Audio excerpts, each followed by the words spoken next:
Hai guys, saya Ceneng Dariasa atau biasa dipanggil Cece atau Cece. Mungkin kalau yang sekarang sudah tingkat 3, beberapa ada yang sudah kenal saya ya. Nah, oke, di sini saya bakal cerita tentang gimana sih selama sebelum UKOM, selama persiapan UKOM dan sampai akhirnya lulus UKOM. Tapi minta maaf ya kalau waktu cerita ini nanti ngebosenin, terus kata-katanya kurang tersusun dan editannya kurang bagus karena jujur ini pertama kali saya cerita ke orang-orang. Oke, jadi kenapa sih kalian tuh harus lulus UKOM? Kenapa kalian harus les dan kenapa juga kalian harus belajar mulai dari sekarang? Kalian kan udah tahu ya, dari tahun kemarin UKOM udah mulai jadi tolak ukur kelulusan. Jadi kalau misal nggak lulus UKOM, udah pasti nggak bakal bisa ikut wisuda.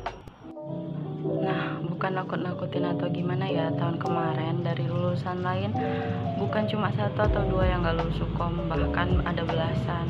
Gak usah jauh-jauh, jurusan lain, jurusan kita pun ada beberapa.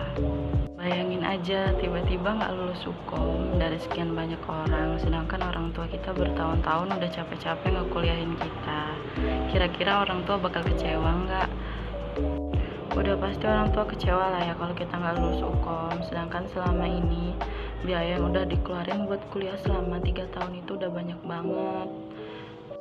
Terus kepikiran nggak kalau nanti misal nggak lulus UKOM, teman-teman kalian udah wisuda, sedangkan kalian sendiri nanti belum lulus dan harus ngulang lagi. Udah pasti sedih dan malu ya. Nah, kalau di sini ada yang udah ngerasa IPK-nya gede terus tiba-tiba jadi santai dan ngerasa UKOM itu gampang, belum tentu lulus. Jangan cuma ngandalin IPK, karena UKOM tuh sesulit itu kalau kita nggak belajar. Nah, setelah kemarin ujian UKOM, soalnya ternyata cukup mengecoh. Walaupun kita udah les, tapi kita nggak mengulang materi dan belajar, itu tetap nanti kita bakal kesulitan. Kalau saya dulu kenapa sih akhirnya memutuskan ikut les? Karena saya dulu merasa kalau di kampus itu kurang ngerti aja sama apa yang disampaikan sama dosen. Karena jujur dulu kuliah itu orang tua yang pengen, dan saya dulu anak IPS, jadi benar-benar yang malas-malasan banget belajar materi kebidanan. Nah, kalau dulu itu dosen jelasin suka pengen tanya lagi, tapi tuh malu, dan walaupun udah dijelasin suka kurang ngerti gitu. Jadi banyak banget materi yang kurang paham dan gak ngerti. Dan jujur saya juga tipe yang malas belajar, malas baca buku, kecuali dipaksa teman-teman saya. Makanya akhirnya saya memutuskan untuk ikut les. Waktu itu masih sekitar Januari atau Februari, tapi udah mikirin les walaupun masih pusing nentuin judul ya awal-awal itu. Dan akhirnya ngeliat Yumari di IG, terus saya memutuskan untuk ikut bimbel. Tapi di situ kepikiran juga kalau les bakal malas-malasan nggak. Akhirnya saya ngajak teman-teman saya, ada 5 teman-teman saya, dan akhirnya itu jadi satu kelompok les. Terus akhirnya les, dan itu awal-awal semangat banget ikut les karena kayak akhirnya wah les nih seru, belajar bareng teman-teman. Nah, pas les itu Kak Yunia tuh jelasinnya tuh enak banget, dan kalau kita tanya walaupun tuh kayak sepele, Kak Yunia tuh pasti jelasin dan kita pasti ngerti. Terus selama belajar juga gak bakal bosan, soalnya ada tanya jawab, Kak Yunia suka kasih door prize, dan ada tryout juga, jadi gak materi terus gitu, enggak.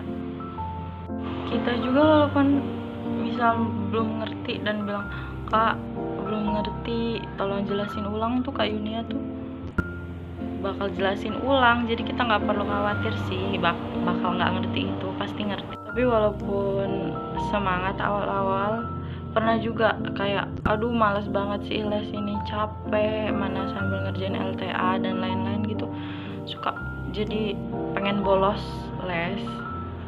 Kalau udah ngerasa bosen dan capek les, kalau bisa paksain, soalnya ketinggalan 1 atau 2 materi tuh kita rugi dan harus nyusul sih, karena itu penting banget. Jadi gitu ya pengalaman sama les. Walaupun kita malas belajar, tetap kita harus paksain, karena hukum itu bukan hal yang sepele, nggak bisa kita anggap sepele. Nah sekarang persiapan sebelum hukum tuh kayak mana sih? Jadi selain les, kita juga tuh bagusnya ngulang-ulang materi selama di kosan atau di rumah. Nah selama sebelum hukum, kalau bisa materi ini yang di buku ini yang Kak Yunia kasih tuh diulang-ulang, karena di sini isinya udah lengkap banget, udah ada penjelasan, soal dan jawaban. Jadi kita gampang banget sih kalau mau belajar dari sini.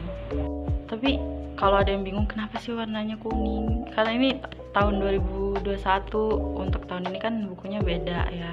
Kak Yunia udah bikin lagi kan yang baru, kalau nggak salah warna biru waktu itu. Tenang aja, Kak Yunia tuh kalau bikin buku kayak gini tuh materinya selalu update, makanya setiap tahun tuh selalu ganti gitu. Nah selain dari buku ini dan tryout yang disediain Kak Yunia, dulu kami juga sering beli tryout gitu iuran buat dikerjain bareng-bareng di kosan, karena tryout dari tempat lain berguna juga sih buat referensi atau perbandingan. Tapi kalau kita nggak ngerti juga dari soal tryout tempat lain, boleh kita tanya ke Kak Yunia, karena Kak Yunia nanti pasti jelasin juga. Kebetulan teman-teman saya dulu memang anak-anak yang rajin, jadi tiap malam kami suka ngulas materi lagi dan tanya jawab dari soal-soal tryout. Materinya kami ulang-ulang sampai paham. Nah beberapa minggu sebelum UKOM, kami ngulang-ulang materi yang udah dipelajarin, entah dari buku atau dari soal-soal tryout. Kalau antara kami ada yang belum ngerti, teman yang lain bantuin. Jadi kalau kalian males belajar, kalau bisa ajak aja teman-teman kalian belajar, pasti nanti kepikiran, ayo dong kita tuh harus belajar, nanti kalau nggak lulus UKOM nyeselnya seumur hidup. Nah terakhir mau cerita ya, waktu itu pengumuman UKOM sekitar jam 3 pagi itu kami benar-benar nggak tidur dan nungguin pengumuman, dan pas pengumuman bangga banget dan sampai nangis karena terharu bisa lulus UKOM. Setelah lulus UKOM, kami langsung nelpon orang tua paginya, dan itu bisa kita rasain ya, orang tua tuh bangga banget karena akhirnya kita lulus UKOM dan gak sia-sia selama 3 tahun tuh kita belajar. Itu dulu ya ceritanya dari saya. Maaf kalau kepanjangan dan ngebosenin. Makasih ya guys sudah mau dengerin cerita dari saya. See you.